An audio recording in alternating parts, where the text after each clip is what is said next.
The following program may contain subjects of an adult nature.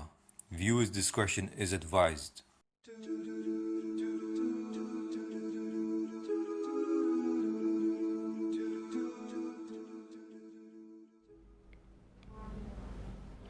Assalamu alaikum wa rahmatullah ta'ala wa barakatuhu. You are watching Sky 847. This is Safir TV and I'm Bilal Ali Hugh and you're watching It Takes Two. I'm joined by my co-host Ruby Soa. Assalamu alaikum, sister. Alaikum salam, how are you? I'm good. Today I'm good. I'm really looking forward to today. I'm excited beyond excited. And this week we're joined by Sheikh Ahmed Hanif. Assalamu alaikum, Sheikh. How are you doing? Good to see you, Sheikh. Good to see you, Sheikh. We have so many letters to get through. Without any delay, I want to really jump straight in and get into this first letter from a viewer in the UK. It reads, "Dear It Takes Two, I feel there is a obvious double standard and favoritism when it comes to my children, and they are treated differently by their father and his family. The boys are allowed to spend time at shisha bars, smoke and hang out until all hours of the night, but my daughters are expected to get permission from their dad as to who their friends are, and they are forced to wear hijab. This creates lots of tension in the house. Now their brothers think they can tell my daughters what to do and how to act. It's breaking my heart, and I actually would not blame my daughters if they turned their back on the religion and on our culture." And this is from a very concerned parent in the UK, and a very troubling letter, if I'm honest.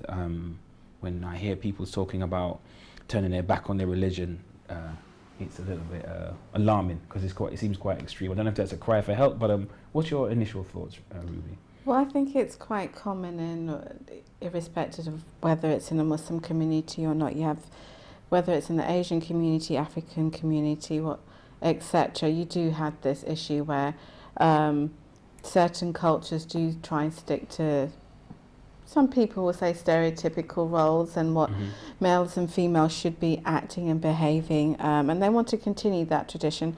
From the letter, I don't know what generation they are. Are they first generation immigrants here, or I don't know what background they're from. But a lot of the time, you see in certain cultures, they do try and hold on to their cultural beliefs where, you know, the female should be, you know, there to act like the surrogate mother, and, you know, basically the brothers can treat the sisters as they like, almost like they're practicing to be adults or something. You know, when they get married, they'll be ruling the nest with an iron fist or something. So this is not a particularly Islamic phenomenon. This happens across the board. I wonder if UKIP would love this letter. Well, no, I think it happens in a lot of... Would it validate their line of argument? I mean, that's not what it's about, but that's... Well, no, if you look at gypsy families who are predominantly white or Caucasian, they have the same kind of rules. The girls are in the house, have to have permission from their dad to go out, and the boys can do whatever they like.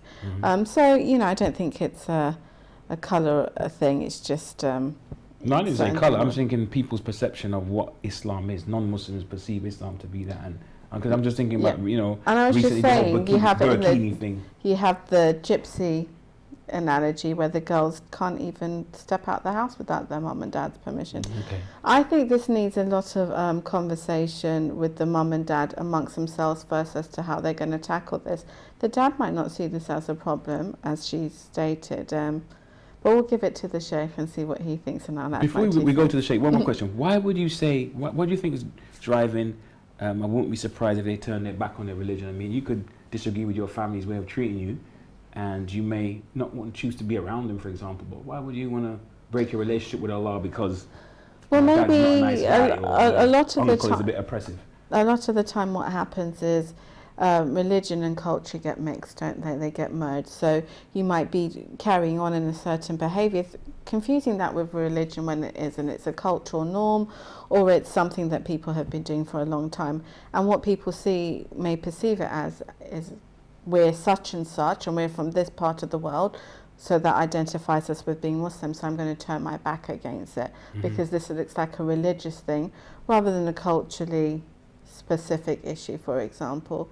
And they're young, you know, maybe everyone that they're around goes through the same thing or not, so it's not really putting the religion in a good light, and who do they have to talk to, really? So there's a lot in there that we can dissect, but we'll give it to the Sheikh. Sheikh, what's the Islamic opinion on this? As I mean, it goes back to the Quranic saying the male is not like the female. Okay, and for one thing, Islam does not advocate the identical treatment of male and female children. Right. Okay, males and females have distinct roles in society. They have common rights. Okay, for example, right to education and health and so forth and so on. But in terms of the upbringing of a male and a female, there are differences. Okay, liberal society would like us to say there's no differences. For example, liberal society goes so far as even to say one can bring up males as females and females as males as a choice. All right, we do not think like this. Yes, there are, I would say, misogynistic, right, or unfair ways of bringing up males and females. So it's not about protecting the sisters' honor. Then we have to protect the sisters by force them not to smoke shisha and you have to be really careful about these types of things, right? For example, the types of things that this person cited here are things that Muslim communities would also frown upon. Right, young men going into shisha bars and smoking shisha, right? They frown upon that. In the Iraqi community, for example, this is, quite not a good thing. Okay, staying out late at night to whatever hours of the morning. This is not something parents tend to encourage for their boys.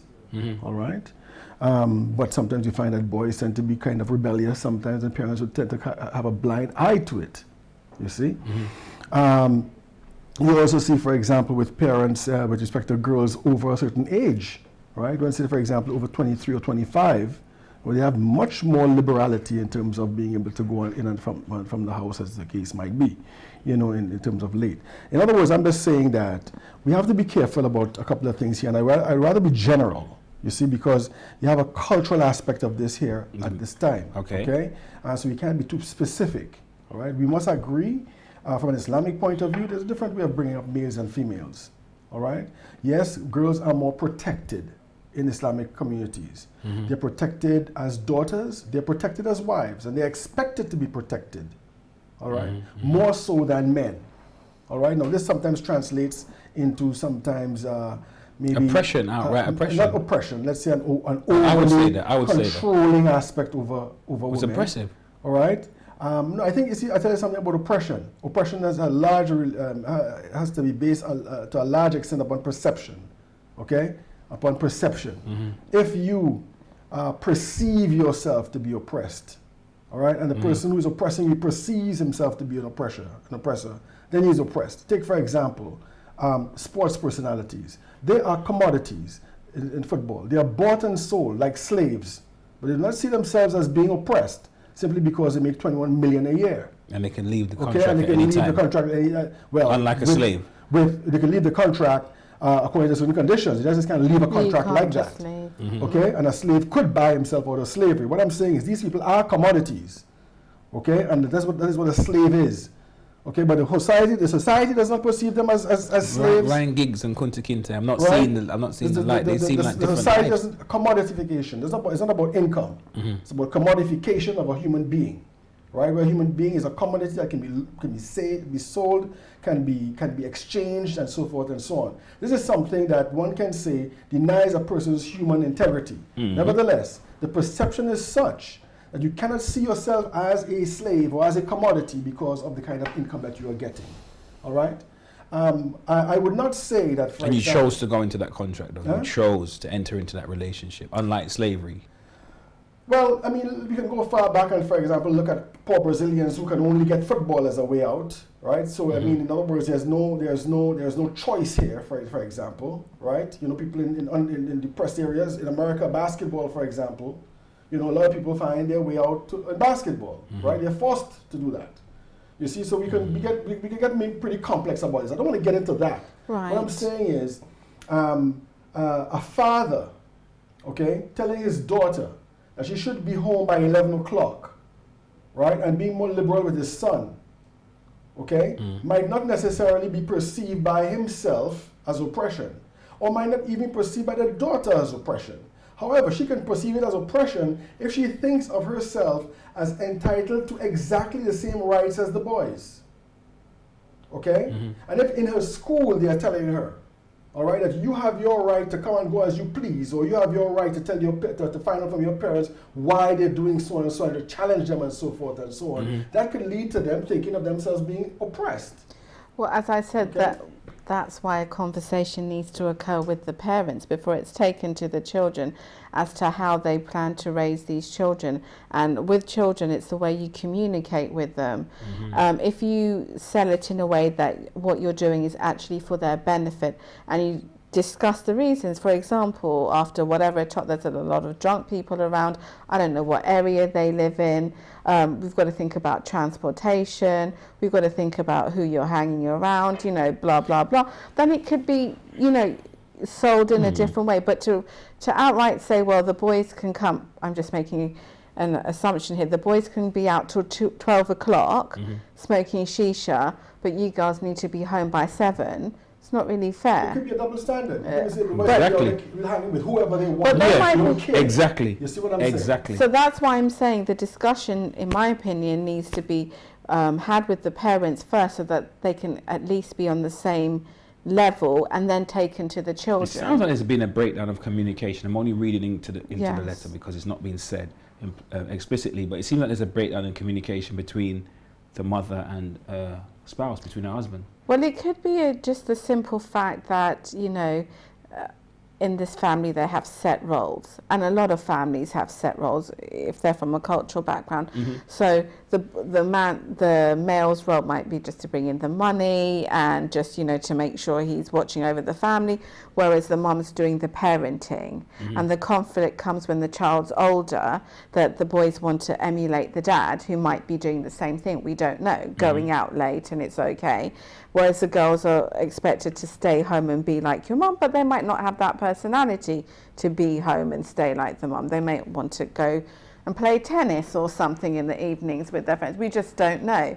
So it might not be a breakdown of communication. It might be, again, the parents have been raised to have set roles, so they've now brought that into their marriage.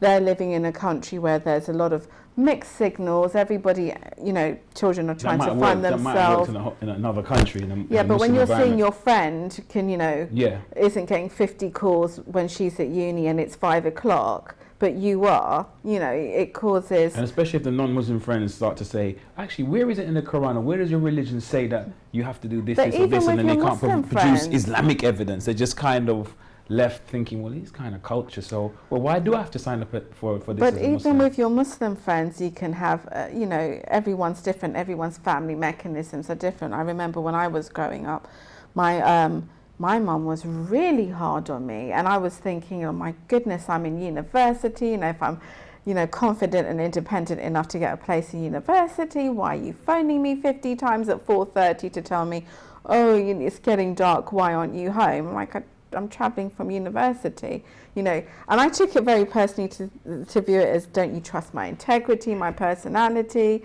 I'm trying to do the right thing here, stop questioning me. Whereas my other Muslim friends, their parents didn't care. It's not that they didn't care, it was like, well, There was some you're at uni, but flexibility. only when I became a lot older, I noticed that, she didn't have the words to communicate. That's her way of showing that she loved me. She wanted to make sure that I was home before it was dark, so she felt safe, so she could rest easy, know that I'm okay, because she didn't trust, as she said, it wasn't me that she didn't trust, it was everybody else that she didn't trust. So, again, as I said, I think the parents need to discuss it. And also I think it's important for the parents to not give the boys so much freedom, but have some boundaries and just to show that, look, we care for you as well, but that doesn't mean you can go out and be out at 1 o'clock in the morning. Just, I think there needs to be a unanimous consensus on, what they're trying to do with these children and why it's important for the children to I get the comply. impression that this woman is upset. She sounds angry. She's upset. She's angry. And I think this is where the last part comes in. I wouldn't be surprised if my daughters leave the religion. I think it's the words in anger. I think there's a difference in perspective between her and her husband. Her husband has the perspective of a more restricted rule or more a Conservative. constricted Limited. role for the girls, right, and a beyond barriers for the boys, okay, which is wrong, you see. And she's perceiving this, but she's perceiving this through the lens, through a liberal lens. I don't even know if What it's does a that mean? liberal lens. What do you mean? What I'm saying is, she first of all complains about the difference, in a general sense, of how we raise boys and girls. But All then right? and then she strikes This is liberal. examples. This is liberal. Because liberal says there shouldn't be any difference. Right, Right? Just a minute. Any difference. Okay? And then she goes into extreme examples, okay, of between the boys and the girls. Right? Extreme examples that we wouldn't agree with the boys. Right? And one with the girls. In other words, when you're angry, okay, you set up the argument so, okay, that it proves your point. Rather than ask a question, you're actually giving an answer. Okay? You know, the boys are free to go and smoke shisha all night. Right? And hang with whoever. And hang with whoever they want, right? And the girls, whoever they want to hang with, they have to be vetted and so forth and so on. These are two extremes, right? So But they she's seem to upset. exist though. So They exist. they prove They they exist. may do validate they may validate our Exactly. argument. They exist. So Sister Ruby is saying, I think she's absolutely right. There is an issue of communication between the parents about coming to a common point of view with respect to the raising of the children.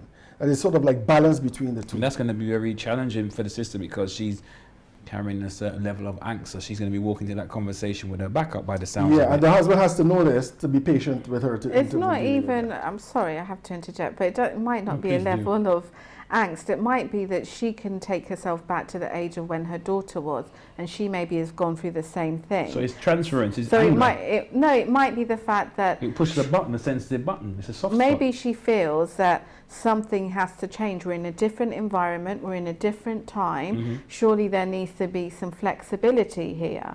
That's what she probably means, and she's probably That sounds reasonable, right? Yes, Sounds and she's reasonable. probably upset of seeing her daughter upset, and that there's no one to back her up. She doesn't show flexibility here.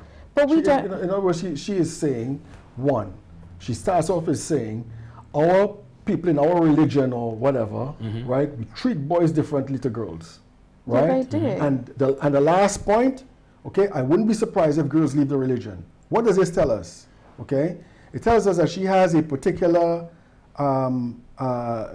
negative attitude towards Muslims, right? I think And Islam. In No, terms is of it a negative? differential Is behavior it a between negative men and attitude? I wonder if it's a negative attitude towards Islam or to Muslims because there's a difference. Islam is culture. And Muslims like oftentimes, Yeah. use that area of we're doing to I think protect the Islam is girls culture. and I think things of that Islam is nature. But it's culture, a bit. right? Islam is Muslims culture. can be Muslims, oppressive. how they practice Islam.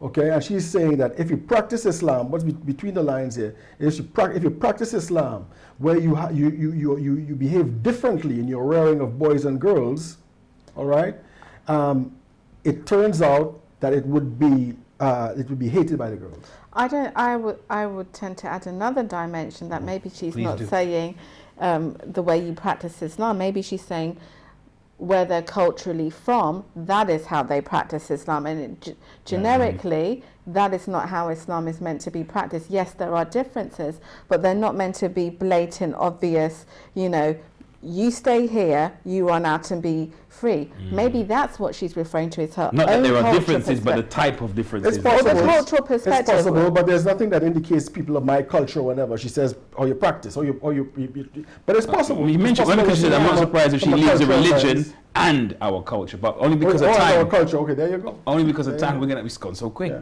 But So far, we'll have to stop for a break, and we hope to see you on the other side. Assalamu alaikum.